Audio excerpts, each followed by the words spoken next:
ಕರ್ನಾಟಕ ರಕ್ಷಣಾ ವೇದಿಕೆ ಸ್ವಾಭಿಮಾನಿ ಬಣದ ರಾಜ್ಯ ಕಾರ್ಯಕಾರಿಣಿ ಸಭೆ ಶನಿವಾರ ನಡೆಯಿತು.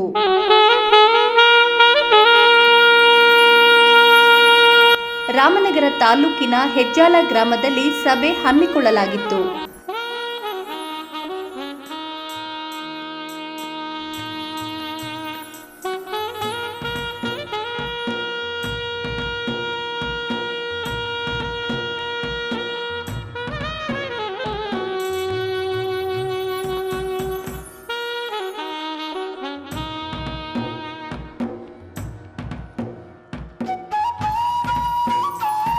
ಸಭೆಯ ಅಧ್ಯಕ್ಷತೆಯನ್ನು ರಾಜ್ಯಾಧ್ಯಕ್ಷ ಪಿ ಕೃಷ್ಣೇಗೌಡ ವಹಿಸಿಕೊಂಡಿದ್ದರು.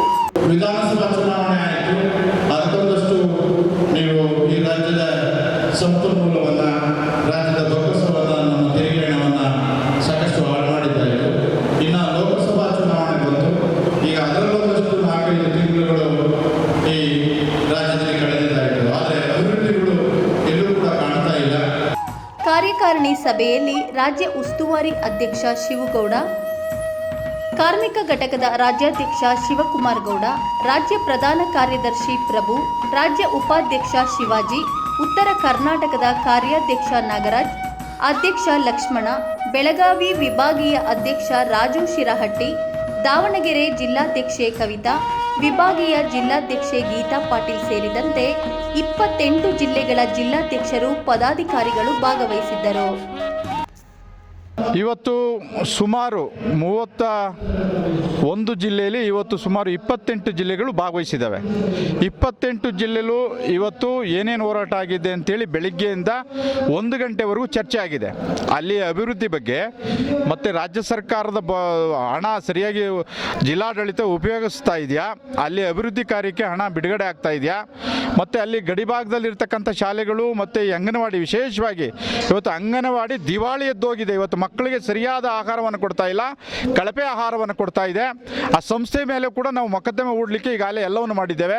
ಅವರು ಒಂದು ಸಭೆಯನ್ನು ಕರೆದಿದೆ. ಕೇಂದ್ರ ಸರ್ಕಾರದ ಮತ್ತು ರಾಜ್ಯ ಸರ್ಕಾರದ ಈ ಎರಡೂ ಸರ್ಕಾರಗಳ ನಡಿಯಲ್ಲಿ ನಡೀತಕ್ಕಂಥ ಅಂಗನವಾಡಿ ಪ್ರಮುಖವಾಗಿ ನಮಗೆ, ಯಾಕೆಂದರೆ ಇವತ್ತು ಕಟ್ಟಕಡೆ ಜನರು, ಬಡ ಮಕ್ಕಳು ಇವತ್ತು ಅಲ್ಲಿ ಶಾಲೆ ಕಲಿಯೋದಲ್ದೇ, ಶಿಕ್ಷಣ ಕಲಿಯೋದಲ್ದೇ ಇವತ್ತು ಅಂಗನವಾಡಿಯ ಆಹಾರವನ್ನು ಕೂಡ ಕಳಪೆ ಆಗ್ತಕ್ಕಂಥದ್ದು ನಾವು ಕಂಡಿದ್ದೇವೆ. ಹಾಗಾಗಿ ಆ ಕಳಪೆ ನಿಲ್ಲಿಸಬೇಕು ಅಂದರೆ ತಕ್ಷಣ ರಾಜ್ಯ ಸರ್ಕಾರ ಕ್ರಮ ತಗೋಬೇಕು. ಇಲ್ಲ ಅಂದರೆ ಆ ಸಂಸ್ಥೆ ಮೇಲೆ ನಾವು ದೂರನ್ನು ಕೊಡೋರಿದ್ದೇವೆ. ಈಗಾಗಲೇ ಸಭೆ ಕರೆದಿದೆ, ರಾಜ್ಯ ಮಟ್ಟದಲ್ಲಿ ಸಭೆ ಕರೆದಿದ್ದಾರೆ ಆ ಸಂಸ್ಥೆಯವರು. ಅದರ ಬಗ್ಗೆ ಚರ್ಚೆ ಮಾಡ್ತೇವೆ.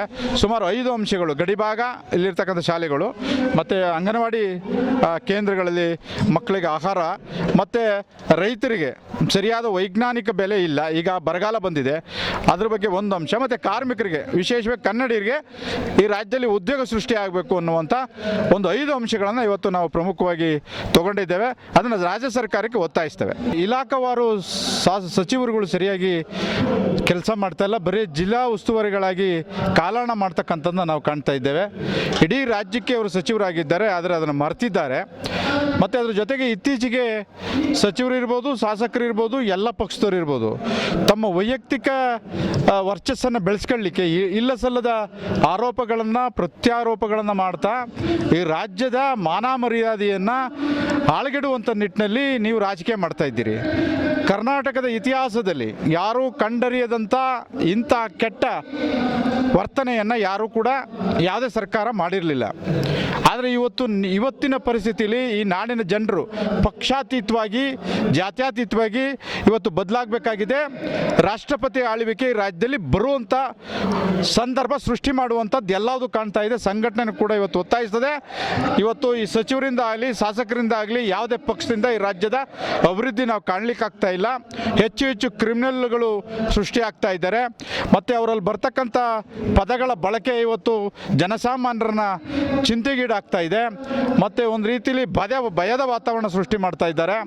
ಇದು ಸರ್ಕಾರ ಅಂತ ನಾವು ಕರೀಲಿಕ್ಕೆ ನಮಗೆ ಇವತ್ತು ಅಸಹಾಯ ಅನ್ನಿಸ್ತಾ ಇದೆ. ದಯಮಾಡಿ ನೀವೇ ಸ್ವಇಚ್ಛೆಯಿಂದ ರಾಜೀನಾಮೆ ಕೊಟ್ಟರೆ ಭಾಳ ಒಳ್ಳೆಯದು. ಇಲ್ಲ ಅಂದರೆ ರಾಷ್ಟ್ರಪತಿ ಆಳ್ವಿಕೆಯನ್ನು ತರಲಿಕ್ಕೆ ರಾಜ್ಯಪಾಲರನ್ನ ಭೇಟಿ ಮಾಡಿ ನಾವು ಹಕ್ಕೊತ್ತಾಯವನ್ನು ಕೊಡೋರಿದ್ದೇವೆ. ಇವತ್ತಿನ ರಾಜಕೀಯ ಪರಿಸ್ಥಿತಿ ಬಗ್ಗೆ ಅವರಿಗೆ ಅವಲೋಕನ ಮಾಡಲಿದ್ದೇವೆ, ಅವರಿಗೆ ವಿಚಾರವನ್ನು ತಿಳಿಸೋರಿದ್ದೇವೆ. ಕರ್ನಾಟಕದಲ್ಲಿ ವಿಶೇಷವಾಗಿ ಇತ್ತೀಚಿನ ದಿನಗಳಲ್ಲಿ ಸಾಕಷ್ಟು ಭಯದ ವಾತಾವರಣ ಸೃಷ್ಟಿಯಾಗ್ತಕ್ಕಂಥದ್ದು, ವಿಶೇಷವಾಗಿ ಸಂಘಟನೆಗೆ ಒಂದು ಭಯದ ವಾತಾವರಣ ಸೃಷ್ಟಿಯಾಗಿದೆ. ಇವತ್ತು ಮೊಕದ್ದಮೆಗಳು ನೀವು ಯಾರ ಮೇಲೆ ಹೂಡ್ತಾ ಇದ್ದೀರಿ, ಇವತ್ತು ಕಾರ್ಯಾಂಗವನ್ನು ಯಾವ ರೀತಿ ಬಳಸ್ಕೊಳ್ತಾ ಇದ್ದೀರಿ, ನಿಮ್ಮ ಸ್ವಇಚ್ಛೆಗೋಸ್ಕರ ಕಾರ್ಯಾಂಗವನ್ನು ದುರುಪಯೋಗ ಪಡಿಸ್ಕೊಳ್ತಾ ಇದ್ದೀರಿ. ಹಾಗಾಗಿ ಈ ರಾಜ್ಯ ಇವತ್ತು ಸರ್ಕಾರ ಅವಶ್ಯಕತೆ ಇಲ್ಲ, ರಾಷ್ಟ್ರಪತಿ ಆಳ್ವಿಕೆ ಬರೋದು ಉತ್ತಮ.